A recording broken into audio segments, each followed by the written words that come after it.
Well, the minority in Parliament is demanding the dismissal of Inspector General of Police James Opon-Bueno over the deaths recorded before, during and after the December 7 election.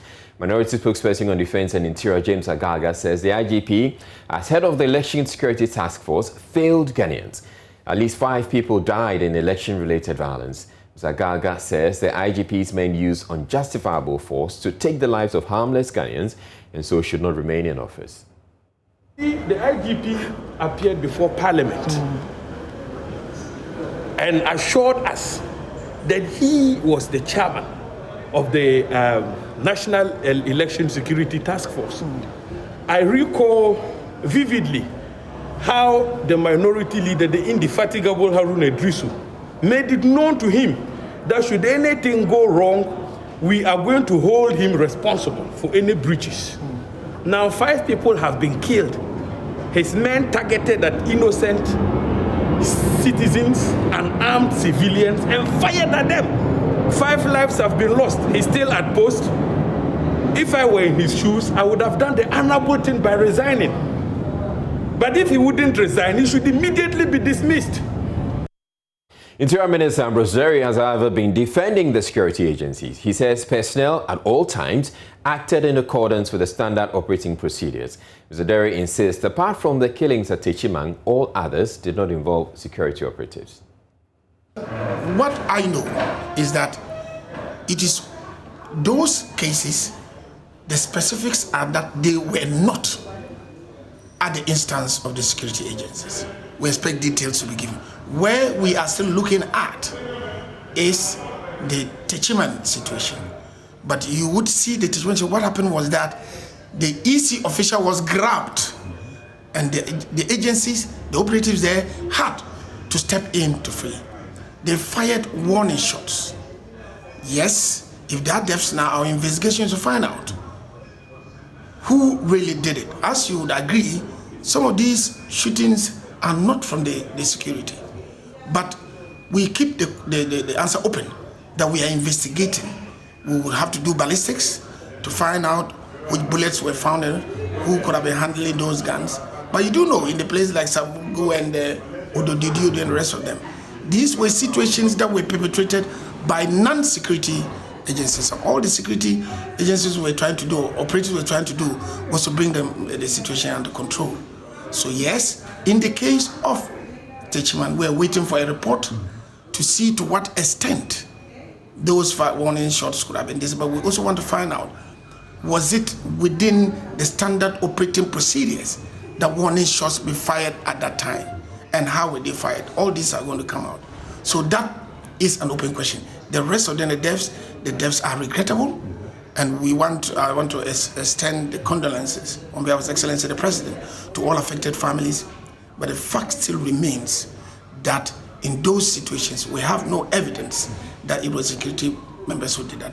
Should it turn out to be the case, we shall deal with the matters according to the law in the same way that we expect every other person to comply with it.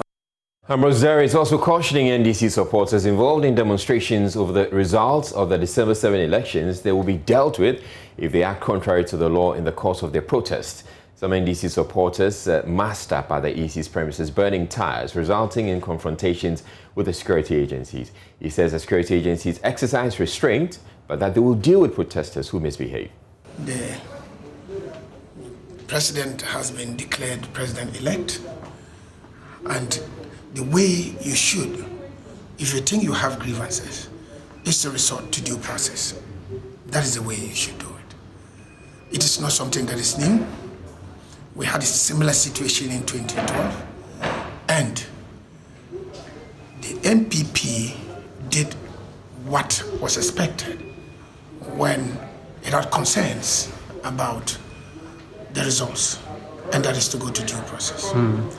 Now, if you don't go to due process, and then a situation is created whereby Ghanaians get onto the street, yes, we respect their right to demonstrate, and we are doing the best we can to make sure that they do so in consonance with the law.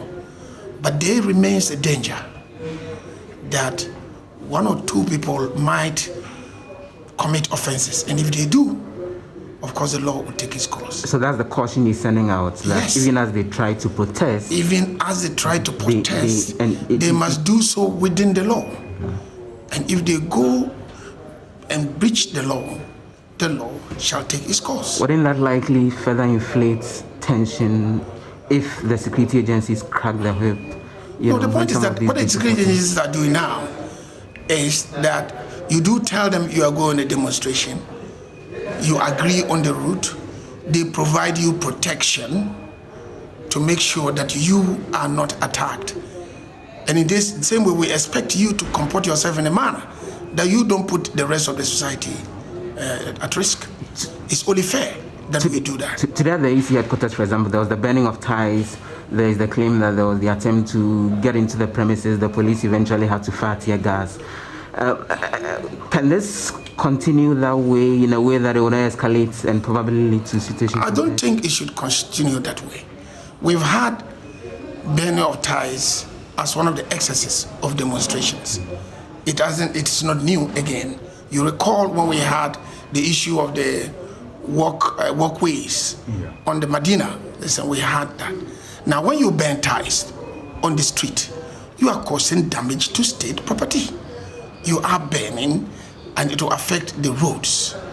Needless to talk about what the health hazards are that you are doing so, and the smoke is going to affect some people who have respiratory problems and the rest of them.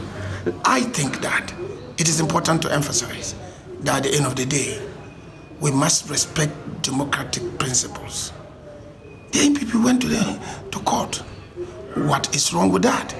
That is the only due process that you have to. Any other means now is actually doing so outside the law, and it's not advisable. Well, the National House of Chiefs has also been speaking about the numerous demonstrations against election results, and they say it has the potential of eroding the country's democratic gains. We'll have that story coming your way a lot later. Right now, though, we're taking a break, and we're bringing you business news. To stay tuned.